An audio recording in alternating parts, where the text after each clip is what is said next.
Hey, manufacturing world, welcome to another episode of Shop Matters, sponsored by Okuma America. I'm your host for today's episode, Wade Anderson. Joining me today in the studio, we got quite a cast of characters here. We've got Brad with Hypermill. We've got Tom from Oak Ridge National Laboratory, and another Tom from Georgia Tech. Welcome, guys. Oh, thank you. Thanks for having us, Wade. So why don't we just kind of go around the table and just make a quick introduction. Hi, I'm Brad Rooks, application engineer with OpenMind Technologies. We're based out of Munich, Germany. But here in the States, we have offices and field employees that are close to all the hotbeds of manufacturing in this country. So wherever you are, we're close to you, fully ITAR registered. Our CAM product, of course, is Hypermill.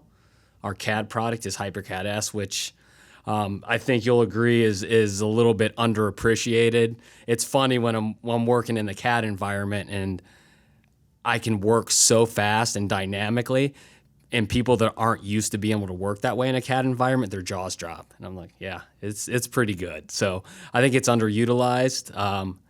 But for the most part, any toolpath strategies you can think of, we can provide to you. Anything from 2D, full-blown 5-axis simultaneous, and that's really our sweet spot, is anything with rotary kinematics on it. We're very, very sound with it. So Nice. All right. Tom, give us a little background on yourself.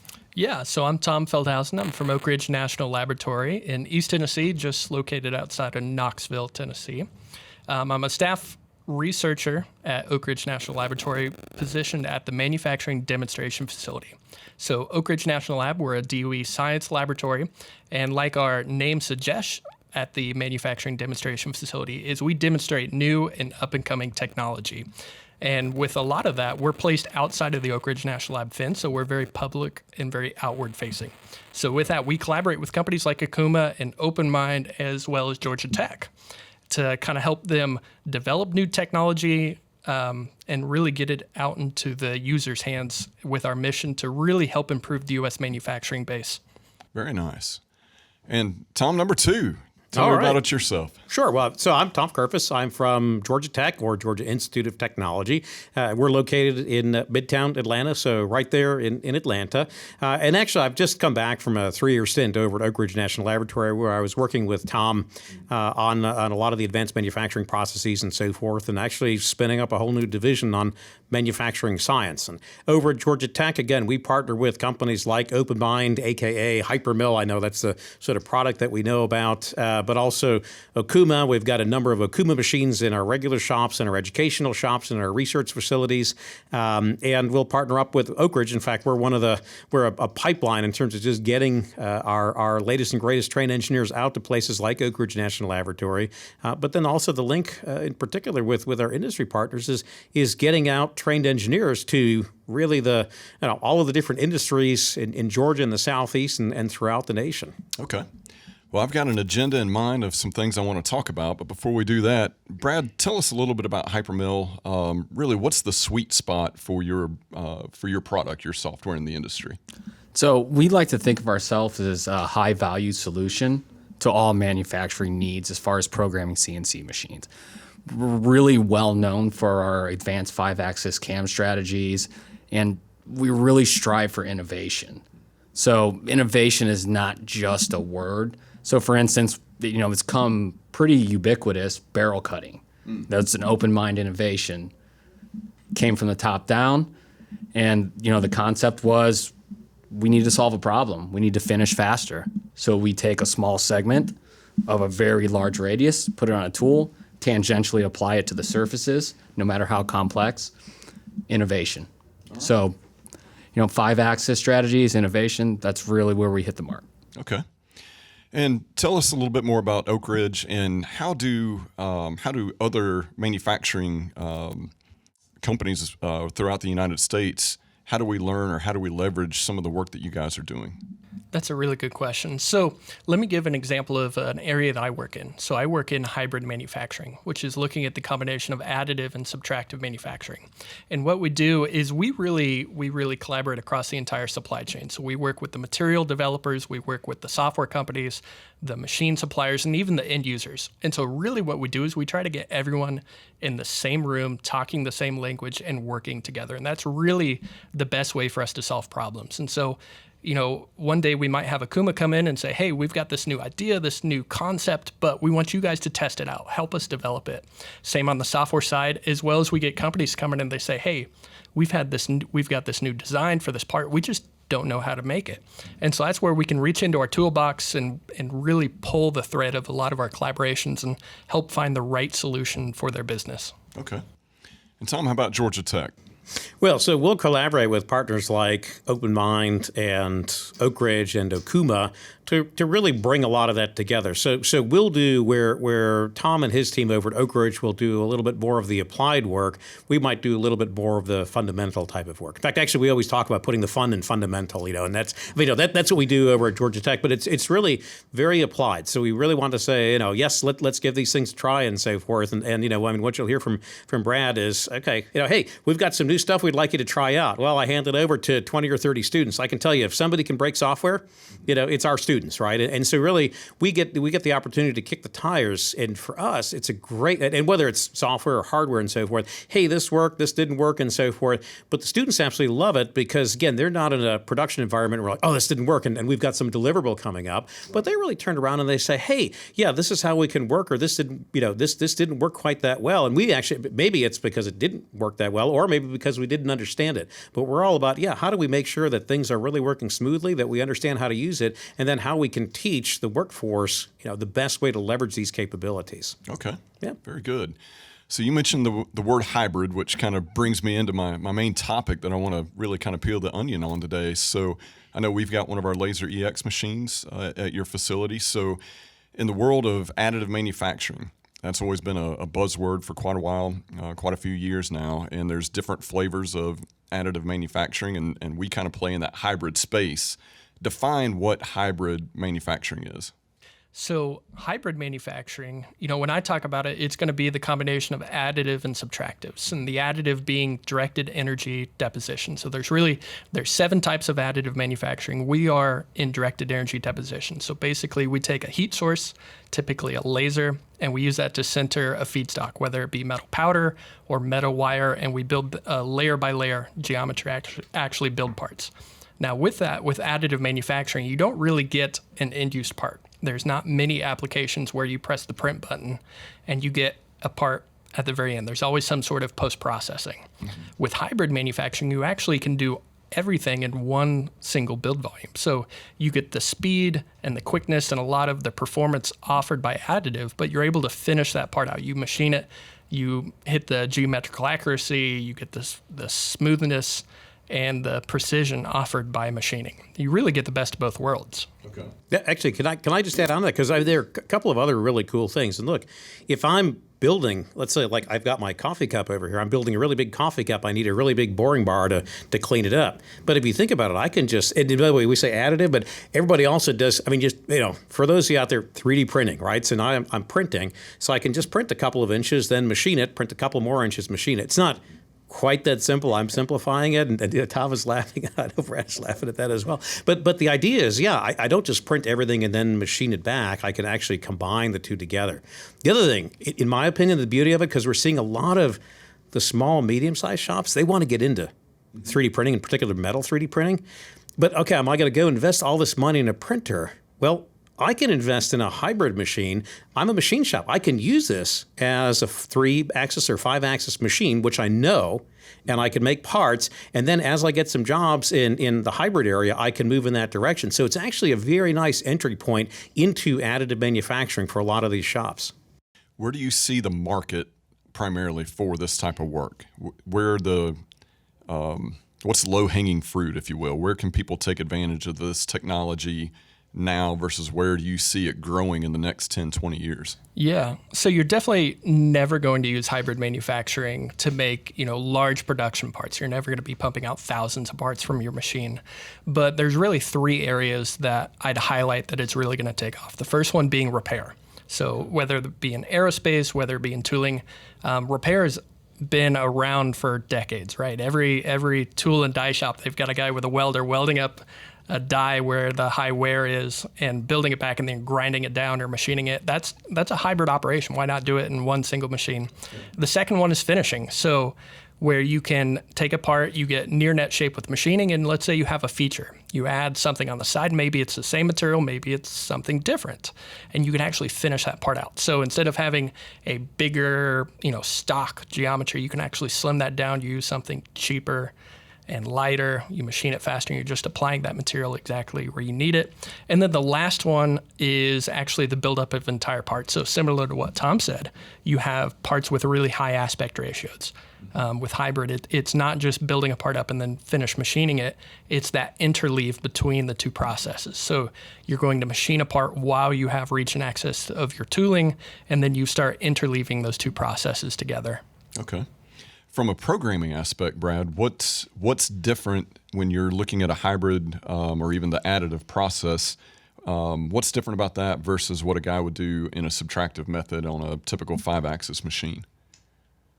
So the programming of it is very much the same workflow as the rest of our subtractive methodologies.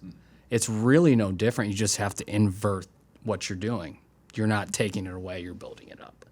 And within the software, there's all kinds of mechanisms to keep track of stocks, and you know where you are at any given point. But, really, it's become pretty seamless. So Tom got the pleasure of using the software before we even had a UI for additive. So part of leveraging the relationships is what works and what doesn't. So a lot of what is built into the software now is what is tested and true and works in the real world. Because in a subtractive sense, you can make something as beautiful as you want to. If it's not geometrically sound, you can't sell it. Right. Same way in the hybrid space. You can make it, but if the grain structure's wrong and the tensile strength is wrong, it doesn't work. So that's one of the areas that we highly value of the lab partnership is using their facilities because they have a beautiful Zeiss lab, and we're able to really run these through CT scans and other methodologies of testing to make sure that the material properties are there. And that's super, super important because it's got to work. You bring up a pretty interesting point, Brad. When you talk about additive, what it is really we're building and pulling from a lot of the methodologies in traditional machining. You talk about for additive, you're doing the inverse of machining, and it's just that. If you think of your standard home use FDM printer, you're rastering back and forth. It's the same as face milling. So a lot of times in Hypermill, when we develop these tool paths, what we're doing is, you take this coffee cup, for example, I'm going to machine it away inverse to how I want to print it. So I'm going to machine around the top, then machine the handles, and then basically you inverse all of that movement and you have an additive tool path. Yeah, and what's cool about that is you think about it, there are a lot of similarities and there are a number of differences. If you think about it, you have rough machining and then you have finish machining. Well, it turns out, higher material removal rates, they give you less accuracy and sort of a rougher finish and so forth. It's the same thing when you invert it. Higher material deposition rates actually give you, it's like roughing, right? You put down sort of more material and it's not going to be as accurate and so forth. We can get atomically fine deposition on certain systems, but it takes a lot of atoms to build it up, so you would never go in that direction. Right. On the other hand, it's really, where Tom was talking about, it's on the interleaving of these things. And with to Brad's statement on the material characteristics, so when we design and build these things, they're a whole different. And I think we're sort of moving into your question about, well, what's coming up next? We have to think about this completely different. How often do you interleave? What kind of material characteristics do you want? We know that people say, can you print this part? Can you print this material? And my answer is that, and this is the same thing. I got this from our colleagues over at Oak Ridge. Look, don't ask me to print the material. What characteristics do you want? And we'll design a material and a process to give you those characteristics. So it's very different than there are a lot of similarities, but there are also a lot of differences, which just open up great opportunities. Yeah. Is this changing some of the courses and the way that you teach in the college realm? Oh, yes. I mean, it's changed in the way we think about parts or how we design parts. Even, as Tom was saying, again, you've got the old and the new on, let's say, rebuild for a die. So, the corners always wear down and so forth. I mean, think about it. I can load this die into a machine tool. I can probe it.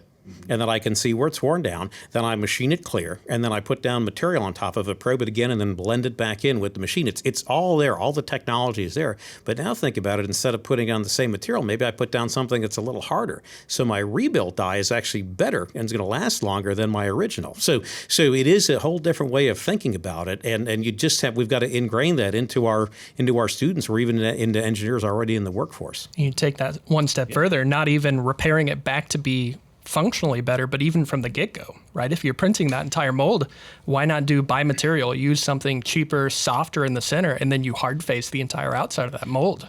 Right. You can cut a lot of costs and get the same performance out of it. Yeah, excellent. Very good. So trying to think, what's some good part examples that you've worked on so far in the facility? Oh, I would say turbine blades. Turbine blades. Yeah? Yeah, that's where my mind went. Now, is this repair work or is this growing new turbine blades? Both. But go ahead. I'm so excited about it. Go okay, ahead. so I'll take the repair. So we did a project a while back. So we talked about collaboration a lot. So it's a project with Machine Tool, Akuma and Hypermill and Delta Airlines. So Delta Airlines, they repair their own turbine blades. They repair thousands of turbine blades, hundreds of thousands probably, and it's all manually done. Right, so they go in and they weld up these turbine blades and then they grind them back. It's a very manual process, and so they're working on automating that. And so we partnered with them looking at the repair of these high-pressure turbine blades. So one thing is figuring out how to put that turbine blade in your machine and probe it, because every single one of them is slightly different. Right. It's all contorted. Yep. And so, you find your turbine blade in your machine, you figure out what shape and size it is, and then you weld on it, right? And every engineer, if you apply heat to something, it's going to move. Yeah. And so you have to, once again, find that turbo blade. And it gets even harder because once you add material, you can't just go in and reprobe that surface. So we use a lot of fancy non-contact dimensional measurement techniques. And then we go in and we can do the finish blending on those turbine blades. Okay. So is that kind of a closed loop system then between the CAM software and what you're doing on the additive side? I'm not privy to this one. So in the beginning with Tom, a lot of it was back and forth, and he stands alone now, so I'm not real privy to the methodology. So that's definitely the pie in the sky goal. I mean, Gotcha. That's definitely where we want to go to. We talked about this morning of every single part's different. With additive, even the day of the week you print it, where it's at in the printer, everything's going to be different.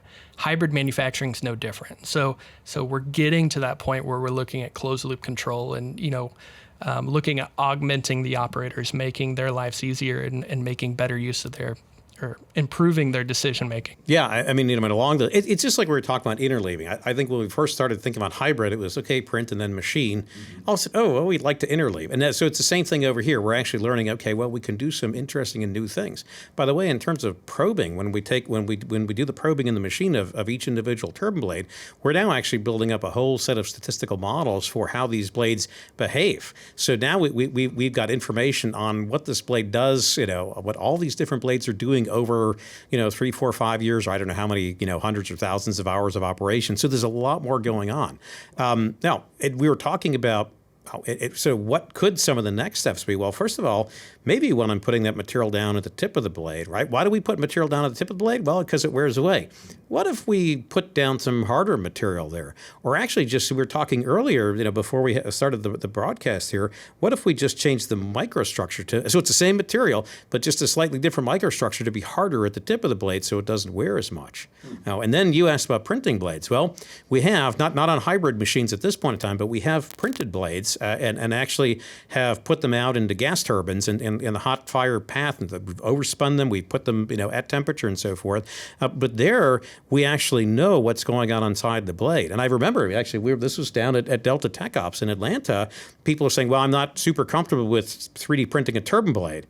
And yet, when I print that, I can watch exactly what's going on. I know exactly what's inside of that blade, as opposed to, well, this was cast, and now I've got to go through tomography to make sure we don't have any pores or voids in there, or any type of foreign material. So the reality is, where we are going to be ultimately is, I don't want the cast blade. I want the 3D printed blade because I know exactly what went into it and I know exactly how this thing is going to perform. So think about if you have a failure in your part. You go back and you say, well, it cracks, it fails right here. So you go back to the machine data and you say, where was it at spatially, temporally? You can see every single thing about it. You're looking at the MT Connect data, the weld pool data, everything about that operation at that day and time. You can see everything about it for that specific location. And that's really where we're pushing to in a lot of these new advanced manufacturing techniques. Right. And I mean, I'll just put my little pointy academic hat on. There have been, I don't know, 40, 50 years, longer than that. Go out to the research journals, which, it's always a lot of fun to do, right?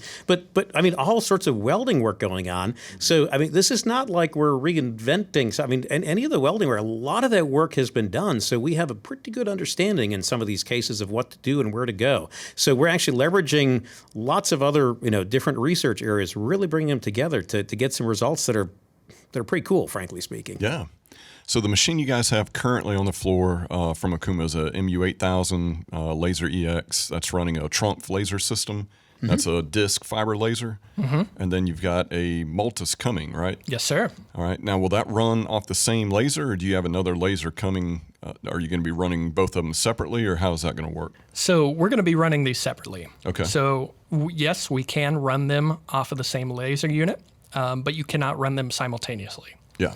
So you run one machine or the other. And now in a perfect manufacturing world, that's probably good enough because you can schedule it such that you're machining while you're printing and vice versa.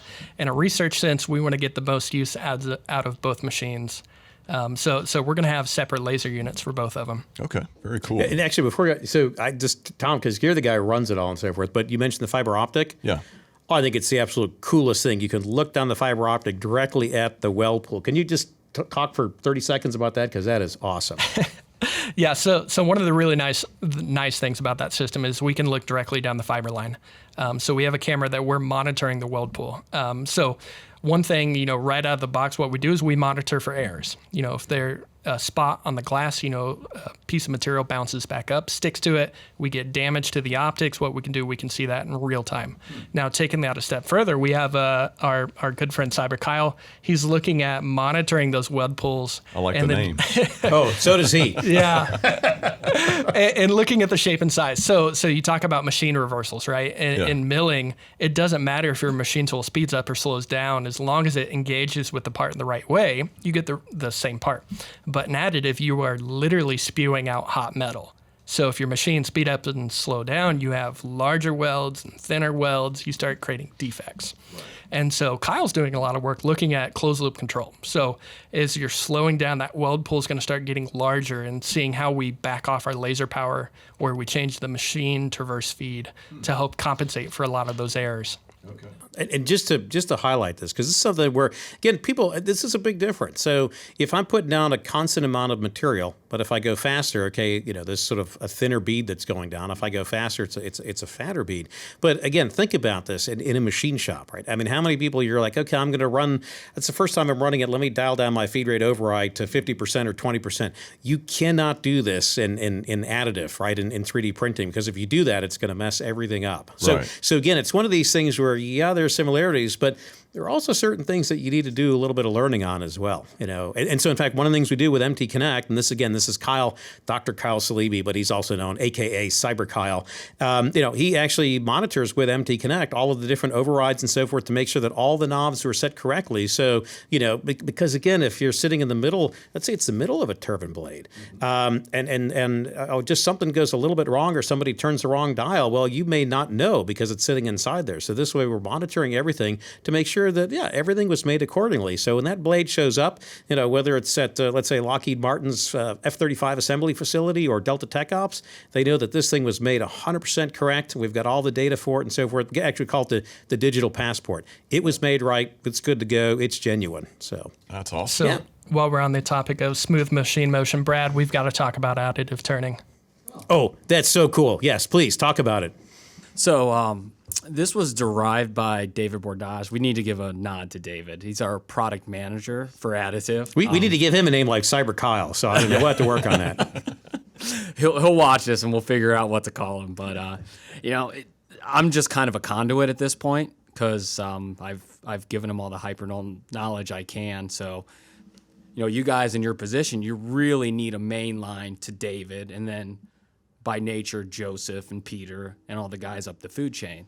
So David has this idea of, if you've got a part that's axisymmetrical and it's got varying wall thickness, how do you do it with one laser on and one laser off?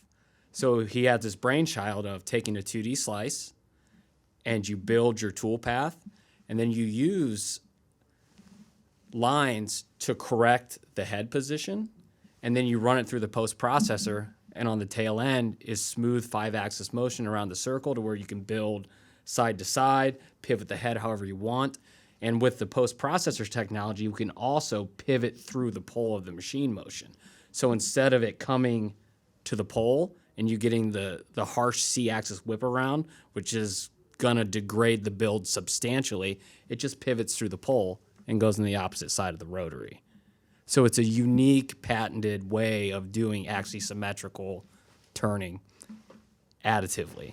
What- And I think this is so cool. And really, I mean, I encourage people to go out, look this thing up, and just see some videos on it. So if you think about it, when you do 3D printing, people think, okay, I can just make a circle. Let's say I want to make a cylinder, right? Well, then you've got the seam of start and stop. Mm-hmm. But if you could imagine, I've got a turntable and I'm just spiraling up. Now, the real tough part is, okay, now what if I want to make a thicker wall? So how do I pivot it? So again, it's completely different in terms of how you think of it. You've got to think 5-axis. This is not, I've got a cylinder turning and we're just building up this way. And it's, I know you did a pretty good job describing it, but man, you got to see this thing. It's so cool. This is a tough one because it is very hard to describe. You really have to see it. And maybe we can intersperse some video because there's some promotional footage of it. Right. But it's a unique process to solve a problem. Yeah. I'll have to let the crafted guys know we ought to interject show a link clip right on, here. Yeah, YouTube. Because a lot of the start and stops, it's discontinuities in the process. Right? So one of my favorite parts about my job is so Brad and David, they come to me with this new toolpath strategy. I think I was probably the first one in the U.S., probably first one in the world to actually run it and use it. And so we did the fundamental science. We said, okay, we have this new idea. Is it actually better than traditional slicing strategies? Yeah. So with additive turning, you're printing it apart nonstop. You turn on your laser, you're printing nonstop. So that means you're making parts faster. You're using less material. So when you turn on and off your laser, you're still blowing metal powder. Mm-hmm. So the more laser off you have, the more material you waste. Mm-hmm. We're better stewards of our material, and then we also reach a steady state temperature faster. So we have more steady state, kind of longer throughout the build, so we get better parts at the end of the day. Now, that's something I don't think we've touched on. I know I mentioned the machine and then the Trumpf laser, but how does the powder feed work? How's the powder getting to the part? Can you kind of talk the audience through what that looks like? Yeah, for sure. So we have something that we call the powder feeder. It's developed by Trumpf, and what it is, it's a large canister full of metal powder, and then that gets dropped down into a spinning disc. So it gets metered out at a very precise rate, and then that gets carried by a carrier gas, typically either helium or argon, and then it comes out of a nozzle through 3 ports, and then it meets directly at our laser spot for sintering. Oh, but you said the canister, but how many are there? There are 4 canisters, so we can alloy material as we go. Yeah.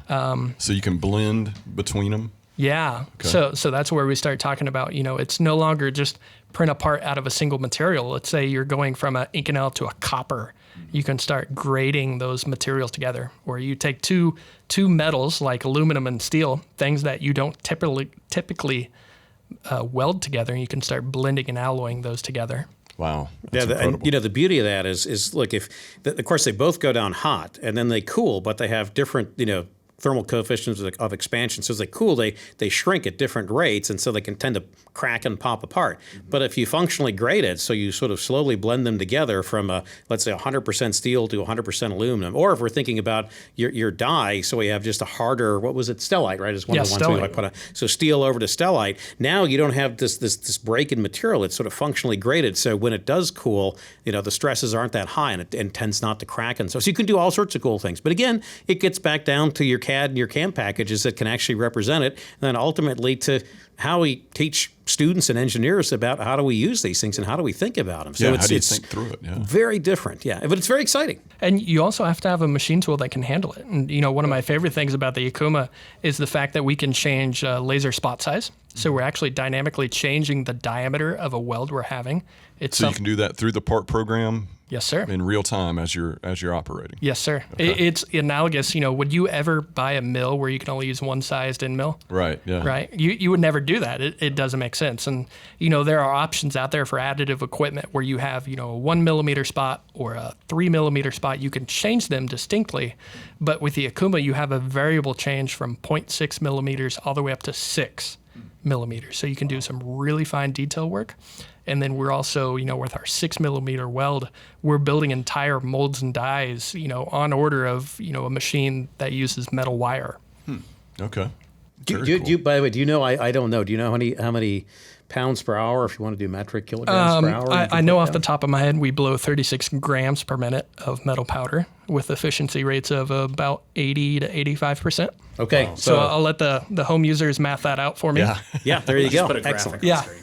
Right. No, that's incredible. Yeah, it's cool. What about filtering as far as the powder? How does that affect the machine, affect the coolant, things of that nature? I get asked that a lot by customers whenever we take them into the laser lab and they see one of those.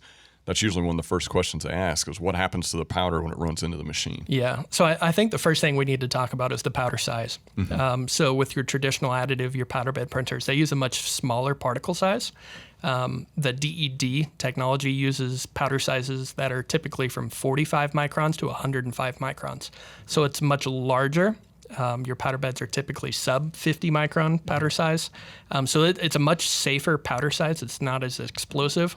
And then as far as what happens to it afterwards, well, most of it ends up in your part, and what's left gets washed out in the coolant tank, and it gets filtered out, and it gets passivated with the coolant and ends up in your chip bin, and there's really no issues at all with it. Okay, that's good to know. Let me bring up the other big question that always comes up. Can you talk a little bit about, I'm putting powder down, then I'm going to machine with coolant and so forth. Now I want to put some more powder down, or I want to put some more metal down.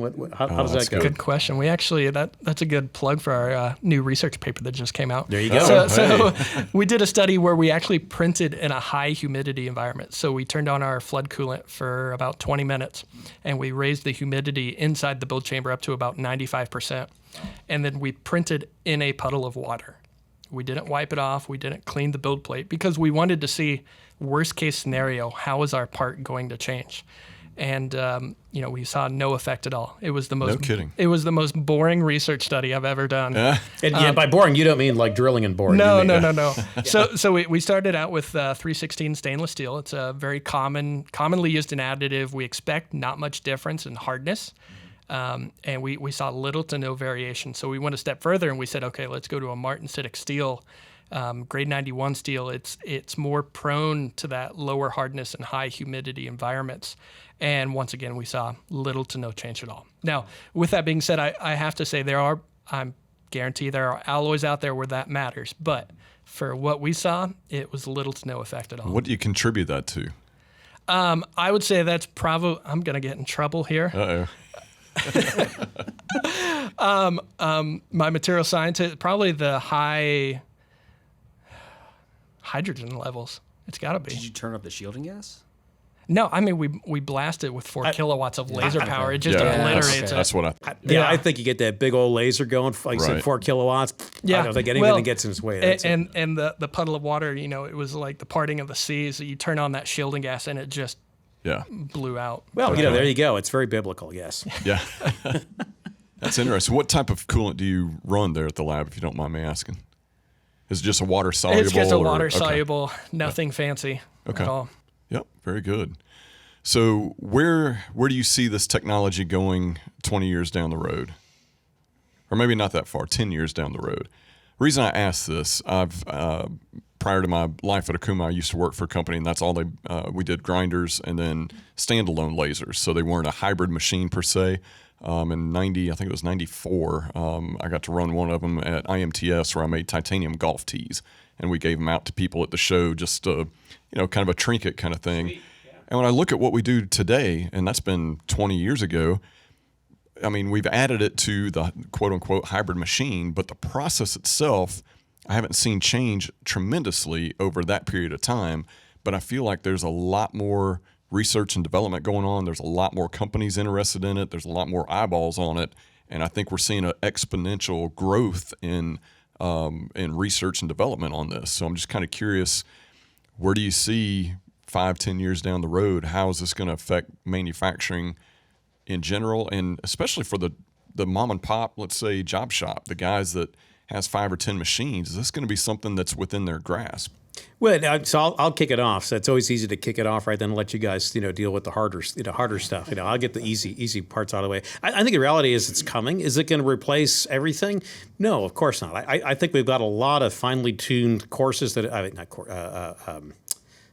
we've got a lot of finely tuned processes and so forth that are out there that are just going to be hard to beat because we've got hundreds of years of know-how behind those processes. But that being said, I think that it's going to find its niche and it's going to be able to move forward. Things like the hybrid machine are going to allow you to do both additive and subtractive. So now you actually have a pretty decent business model to move forward.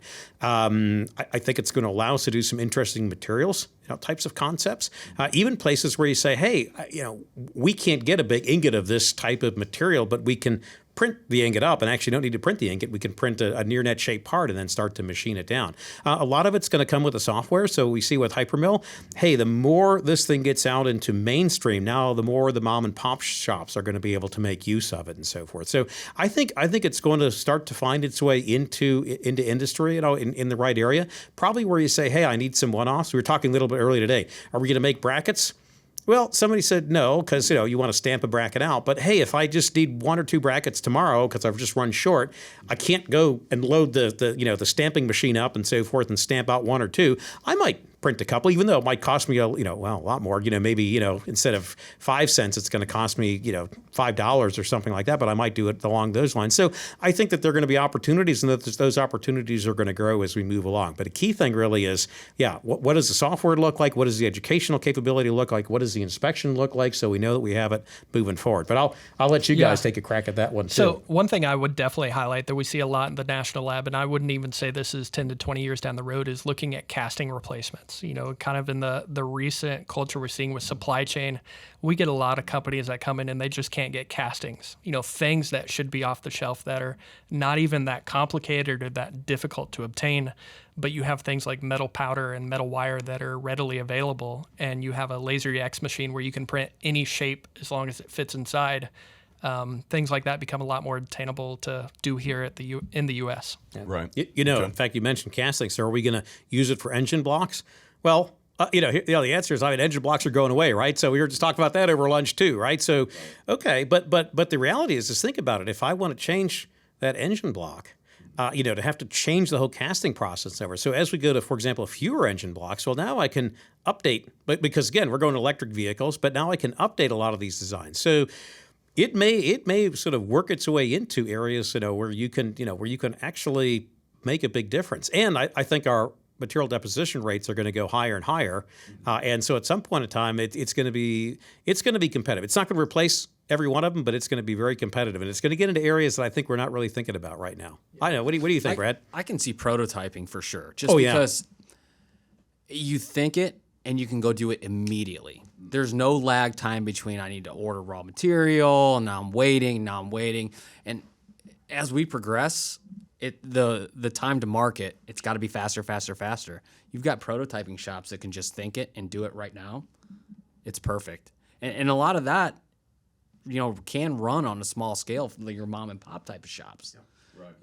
You know, the other thing actually that so even going from prototyping to large scale production. So let's say die making. We might actually prototype out some dies by printing them, and then you may say, okay, well, we're going to go machine them more traditionally and so forth. But we've worked with companies who say, this is great. So we prototyped out dies. We really like these dies.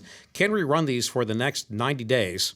While we're getting our permanent dies, put together. So actually helping to scale it up. And maybe it doesn't last 90 days. Maybe it lasts 30 days. So let's just print up a set of 3, right? And so I think that there is a great opportunity, not just for prototyping, but actually transition into larger scale manufacturing operations. Yeah. Like even repurposing, taking those same dies, and let's say you have a new model of a widget, a car, whatever it is, and you say, well, I have to either get a new set of dies or we have to design it such that it fits within our current set. And, with additive and hybrid technologies, let's say, okay, let's take what we already have and just repurpose it into what we need. Right. I got to see a machine in Japan here a couple of years ago. We make what's called a LU. It's a twin turret lathe. So you've got an upper turret and lower turret, and they took the upper turret off. They had the additive head mounted to the upper turret. So they would turn shafts, they'd turn bearing diameters, they would hard surface some of the bearing journals, and then finish turn it. So the part came out basically rough, soft turned, hard surfaced, and finished all in one setup. And those are some of the production side of things rather than actually growing the entire part. But that's a high volume production type atmosphere that I'm sure was going into electric motors or EV or whatever the case may be. So. All right, Brad. So you brought up how additive turning can be used for axisymmetrical parts. And I want to pull that thread a little bit more. We live in a world that's not axisymmetric. So let's talk about how we've developed that technology such that we can use it for other parts. So this is one of my favorite stories of collaboration because it brings all of us together.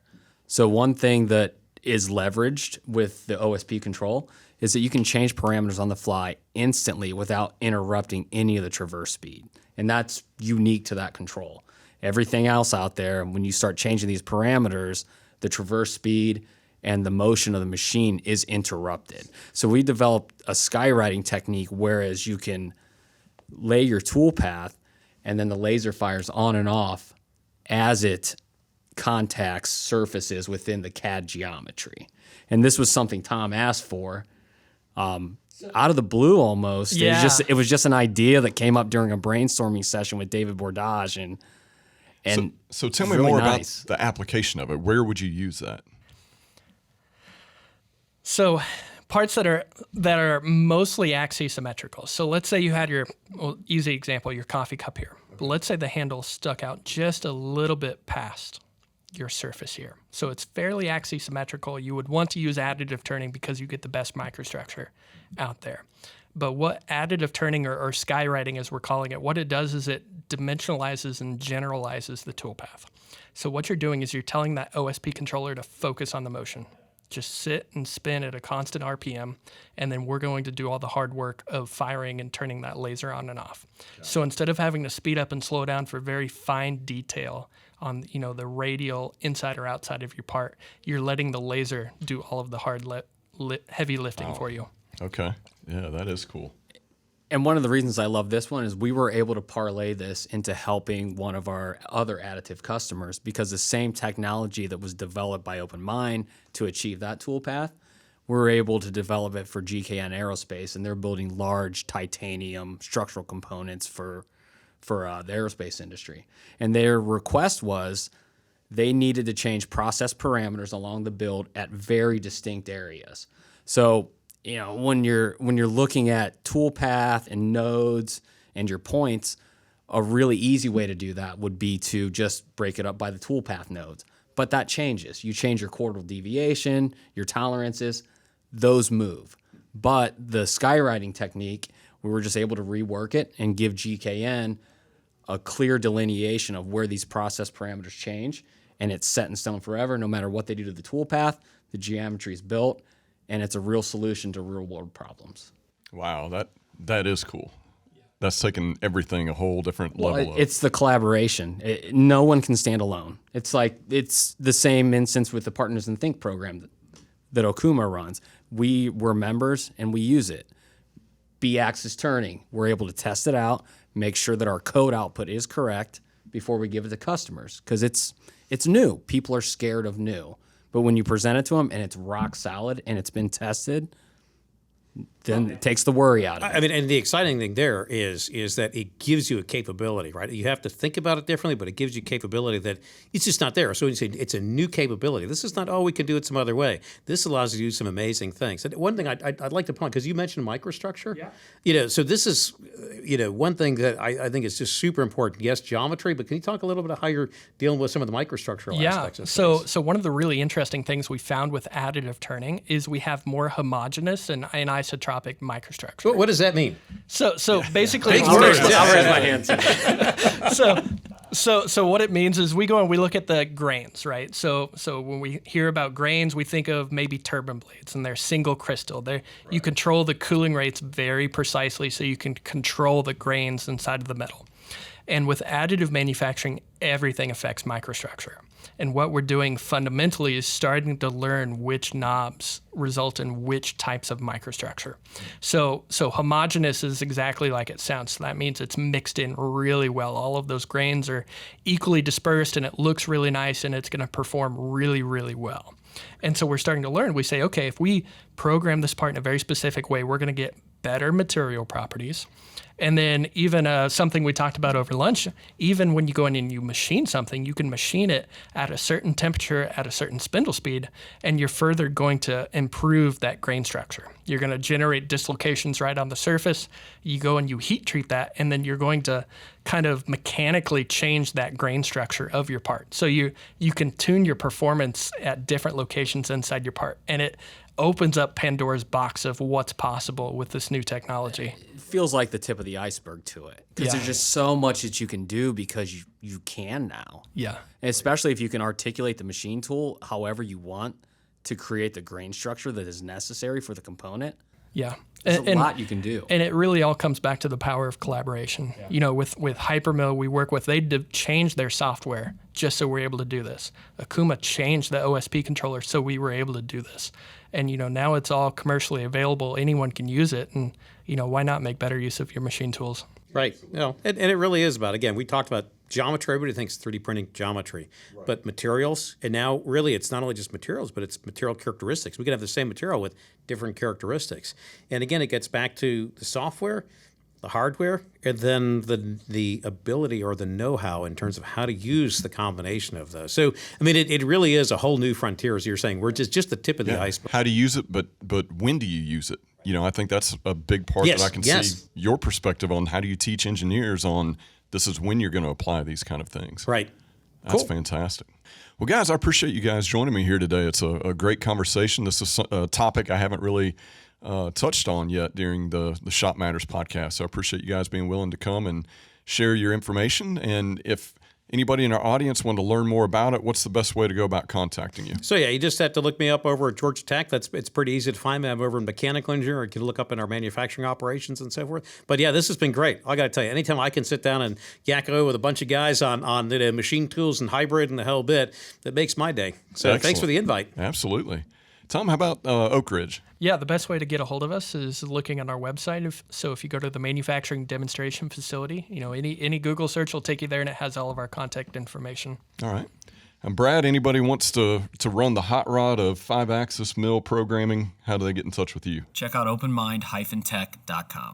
All right. Easiest way to do it. Websites are the way. All right. Excellent. Well, thank you, guys. And thank you all for joining us. If you have thoughts or ideas for future content or future podcasts, please feel free to reach out to me. Be sure to check out all the Akuma social media pages for other content and videos. Till next time.